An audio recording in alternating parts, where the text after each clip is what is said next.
Level 1. The obsessed beginner. You don't choose the obsession. The obsession chooses you. It happens on an unremarkable night. Your room is the same room it always is. Same posters, same smell of stale air and instant noodles, same ambient glow from the streetlight bleeding through curtains you haven't opened in 3 days. You're watching a YouTube tutorial on network protocols, not because anyone assigned it, not because it connects to anything in your current life in any obvious way, but because something in your chest said keep watching and you have learned, without consciously learning it, to follow that specific signal wherever it goes. And then the instructor demonstrates something small. Packet capture. Raw network traffic. The invisible conversation that every device around you is having right now, constantly without your awareness or permission. Your laptop, your phone, your neighbor's router, the coffee shop 3 blocks away. All of it broadcasting, receiving, handshaking, authenticating, in a language that most humans will live and die without ever hearing. You can hear it now. And the sound of it, not literally, but in that deeper register where a mind recognizes something it was built for, stops everything else. Your pulse shifts. Not racing. Something more precise than racing. A kind of focused acceleration, like an engine finding the RPM it was designed for. Your eyes don't leave the screen. Your body, which had been restless and fidgeting 20 minutes ago, goes completely still. You are in a state of total cognitive absorption that you have never been able to produce through any school subject, any sport, any relationship, any amount of pressure or expectation from people who love you. You are 16 years old, and you just found the thing. Not hacking yet, not even close, just the edge of a world that stretches further than you can currently see. But the brain doesn't require full visibility to commit. It requires one thing, the signal that this is where the reward lives. And your brain has received that signal with a clarity that overrides everything else currently competing for its attention. You close the tutorial, open another, finish it, open another. It is 4 in the morning before you register that time has passed at all. Here is what your brain is not telling you because it cannot see this yet. That signal that found it feeling is the most powerful motivational force the human nervous system produces. More powerful than hunger. More powerful than fear. The ancient, bone-deep pull of a mind finding its match. And like all powerful forces, it does not distinguish between destinations. It simply pulls. Right now it feels like discovery, like waking up. What it actually is the first hour of a process that will take everything from you before it's finished. Level 2, the sleep-deprived disciple. You are 18 and your body has become an inconvenience. Not dramatically, not in a way that anyone around you would describe as alarming exactly. You still eat. You still shower most days. You still appear at family dinners often enough that your parents haven't escalated their concern past the occasional worried look across the table. But your physical existence has been demoted. It runs in the background now like a process you didn't write and can't be bothered to optimize, consuming resources you'd rather allocate elsewhere. The elsewhere is a second monitor you saved 4 months to buy, sitting beside the first one, both of them running simultaneously, one for the learning and one for the doing. You are teaching yourself networking from the foundation up, TCP, IP, DNS resolution, how a 3-way handshake works at the packet level, why ARP poisoning is possible, how a man-in-the-middle attack intercepts traffic between 2 machines that believe they're talking privately to each other. The why is what separates you from the people just running tools. You don't want to point a scanner at a target and read its output. You want to understand why the output exists. Why the vulnerability exists at the architecture level, at the protocol level, at the human decision level, the moment some engineer made a trade-off that created the crack you can now see from here. You want to understand the thinking that built the system so completely that you can find the thinking's mistakes. This is the stage where the gift reveals itself fully and completely. Your pattern recognition, which teachers described in various ways across various school years without ever connecting it to anything useful, is, in this context, extraordinary. You read a block of code and feel its structure before you've processed every line. You look at a network diagram and your mind immediately gravitates toward the junction points, the trust relationships, the assumptions baked into the architecture that someone is relying on and probably shouldn't be. You are learning faster than any formal curriculum would allow. And the speed of the learning produces its own reward, each new concept landing with a satisfaction so clean and so immediate that the gap between understanding attempts collapses week by week. 6 hours of reading produces a breakthrough, then 4, then 2. The machine of your comprehension is accelerating. But here is what is quietly, systematically breaking. Sleep, first. Not completely, you still sleep, but in fragments whenever the momentum dies, not on any schedule the body was designed for. Your circadian rhythm is not disrupted so much as dissolved. Day and night have become aesthetic distinctions rather than functional ones. Daylight means the world outside is active and generating noise. Darkness means the world outside has quieted down, and you can work without the low-level irritation of knowing other people's lives are happening nearby. Your friendships are not ending. They are simply becoming lower resolution. You are present less often, and when present, you are frequently somewhere else, running a problem in a background thread, half listening, nodding at appropriate intervals, experiencing the conversation as an interruption of the actual work rather than as the actual life. You don't notice this transition happening because it doesn't feel like loss. It feels like focus, and focus feels virtuous. Focus feels like the thing that separates the people who matter from the people who don't. But there is a difference between discipline and disappearance, and you are about to learn it from the inside. Level 3, the underground student. You are 20 and you have found your people. Not in physical space, never in physical space. In a private forum that you access through a referral from someone whose handle you've respected for 2 years, who vouched for you based on a technical write-up you published under a pseudonym that you've been carefully cultivating like a second career. The forum is invite-only. The vetting is real. The people inside it are operating at a level that 6 months ago would have made you feel like a beginner again, which is exactly how you feel, for approximately 2 weeks, and then you start contributing.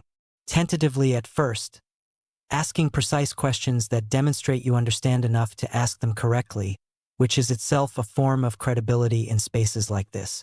Then more confidently, as your contributions are acknowledged, refined by feedback from people operating at genuine elite level, and gradually incorporated into the community's shared understanding. The validation that arrives in this forum, from people whose technical capability you actually respect, hits your reward system with a force that no other source of recognition in your life has ever approached. Your family's pride in you means almost nothing now. Not because you don't love them, you do in an abstract, distanced way, but because they cannot evaluate what you do. Their pride is unconditional and therefore carries no information.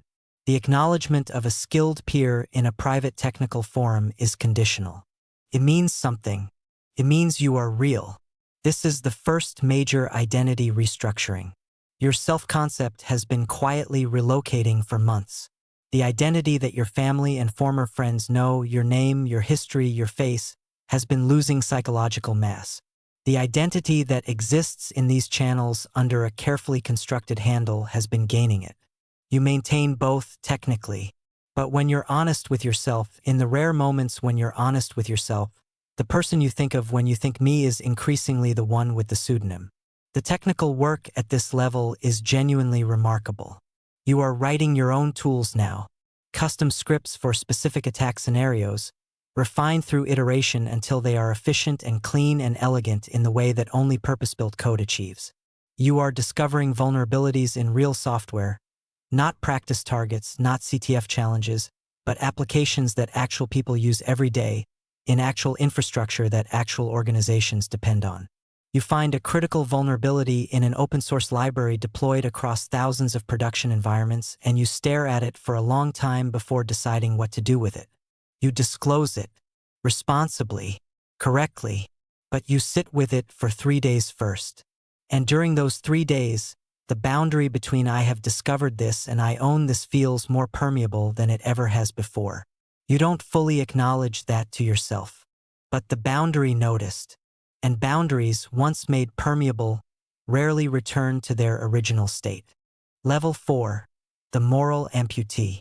You are 23. The line is gone. You are not sure when it went. You have tried, on certain insomniac nights when the operation is running and there is nothing to do but wait, to locate the specific moment. The session where authorization stopped being a requirement and became a formality.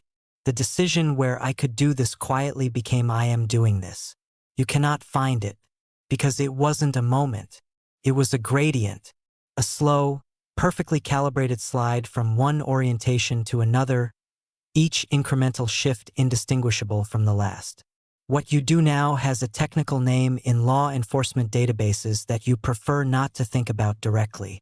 You breach systems, corporate infrastructure, financial platforms, occasionally government-adjacent networks, not chaotically, not for spectacle, not in any way that draws the attention that sloppy operators draw. You move through networks like a current through water, with the path of least resistance, leaving the least possible disturbance, extracting value and exiting before the defender's detection window closes. The technical competence required for this is, by any objective measure, extraordinary. Your methodology is clean. Your operational security is layered and disciplined and runs as a parallel cognitive process so deeply automated that it no longer requires conscious allocation, the way an experienced driver monitors mirrors and distance without thinking about monitoring mirrors and distance. You rotate infrastructure across jurisdictions. You compile your tools fresh for each operation to defeat signature detection. You sleep during the hours when the target security team is most alert and work during the window when incident response is slowest.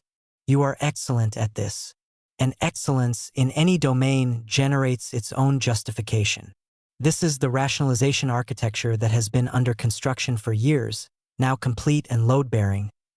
I am too skilled for the rules that constrain less skilled people. The organizations I breach have their own ethical failures, their own data hoarding, their own security negligence, their own culpability in the ecosystem I exploit. The money I extract from the financial infrastructure funds an existence dedicated to understanding systems at a depth that the people who built those systems don't achieve. I am a systems thinker operating in a world built by people who don't think systematically. Every piece of that architecture contains a partial truth. That is what makes it structurally sound. Rationalizations built entirely from lies collapse under examination. The ones that last are built from truths arranged to obscure the thing they're protecting. What they're protecting, in your case, is simple: you cannot stop. Not because you lack the will, because the work is the only context in which you feel fully real. The only stimulus that still cuts through the anhedonic flatness that has settled over every other dimension of your experience like a permanent weather system. The only place where the version of yourself that you respect, the capable one, the one whose mind works the way it works, exists in full resolution. You would give up a great deal before you gave up that feeling. You already have. What you haven't given up yet is the belief that you're still in control of this. That part goes next. And when it goes, you won't notice that either. Level 5, the paranoid architect. You trust nothing. Not completely. Not anymore. Every device in your environment has been audited. Your operational machines have never touched your personal network and never will. Your personal machines have never touched an operation and never will. The physical separation between these worlds is not metaphorical. Different hardware, different rooms, different power sources, different everything. You have constructed your daily physical environment with the same methodical threat modeling you apply to target infrastructure, because you understand, at a level most people in this world don't, that the attack surface of a human operator includes the human. The paranoia is not irrational. This is the part that makes it so hard to treat and so hard to exit. The paranoia is an accurate response to your actual threat environment. Law enforcement in multiple jurisdictions operates against people who do what you do. Hostile state actors who'd love to compromise your capability for their own operational purposes. Former associates who know enough about your methods to be dangerous if their own operational security fails or their motivation shifts. The threats are real. The vigilance is warranted. And your brain, which was already inclined toward hypervigilance before this life systematically trained it into a surveillance instrument, now runs the threat assessment continuously, in every context, without an off switch. You analyze the behavior of every person who makes unexpected contact with you. You run ascent on people before meeting them in any capacity. You have not given your real name to a new acquaintance in 2 years. Not because you decided to adopt a policy of deception, but because the reflex to protect your identity is now so deeply automated that it fires before the social moment of name exchange even completes. Sleep, when it comes wrong. Not absent, you sleep, but the quality has degraded in ways that show up in your cognitive performance and that you track obsessively because cognitive performance is the only asset you fully trust. You wake from operational anxiety dreams, scenarios where your infrastructure is compromised, where an attribution mistake creates legal exposure, where something in the methodology you thought was clean turns out to have a gap, and spend the first 20 minutes of consciousness running a mental audit of your active operations, checking each one against the scenario that woke you. You have no one to tell any of this to. This is not a complaint. You have engineered the absence. The people in your physical world know a version of you that is hollowed out of everything real, a presentation maintained through habit and necessity. The people in your digital world know a capability, not a person. You sit precisely at the intersection of both worlds and are fully present in neither. What surfaces in the silence, in the gaps between operations, in the waiting hours, in the physical space of an apartment that has become less a home than a secure facility with a bed, is a feeling you have no clean name for. Not loneliness exactly. Loneliness implies the desire for connection that has been frustrated. What you experience is more structural than that. It is the dim, persistent awareness of a life that has been optimized against its own humanity so thoroughly that the humanity itself has become the vulnerability being protected against. There is one more level. You know it exists. You've known for a year that you're approaching it. It doesn't promise anything good. You're going anyway. Level 6. The erased. Your real name is a sound you haven't heard in so long it has become abstract. You are 26. You have 3 active digital identities with distinct forum histories, distinct technical reputations, distinct social textures, and all 3 of them are more inhabited than the identity attached to your legal name, which exists now primarily as an administrative artifact. A name on accounts you don't touch. A face on an ID you carry but never show. A history that stops updating the moment the real work began. The infrastructure you operate is a piece of engineering that you know without ego simply as assessment rivals what well-resourced criminal organizations deploy. Command and control distributed across 15 compromised servers in 9 jurisdictions, cycling on a schedule that makes traffic analysis impractical. Custom malware compiled for each deployment, polymorphic enough to defeat behavioral detection, lean enough to maintain minimal network footprint. Detection tools running against your own operations continuously, red teaming yourself with the same rigor you apply to targets. You are, by the measure of this world, at the summit, and you feel almost nothing. The operations run. The money moves. The methodologies you've spent years refining execute with the smooth efficiency of deeply automated processes. And you sit inside all of it, technically present, operationally functional, cognitively engaged at the level the work requires, and feel the absence of something underneath all of it like a structural void, like a building that has been perfectly maintained and completely evacuated. You try to remember what this felt like the first time. The packet capture, the tutorial, the night your pulse shifted and your body went still and you understood, with a certainty that required no argument, that you had found the thing your mind was built for. You close your eyes. You actually try. What comes back is not the feeling.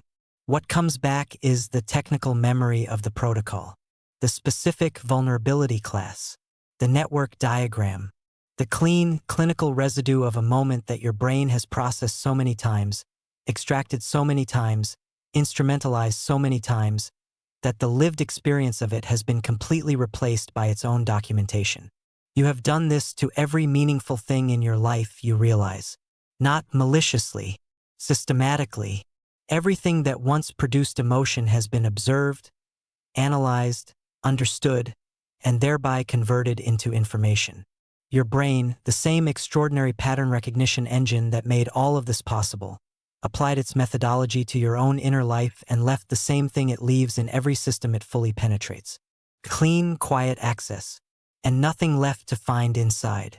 You sit in the dark of your secure apartment, operations running, money arriving, the summit of a hidden world spread out beneath you, and you ask yourself with a precision that feels like the last honest thing, what was I trying to reach?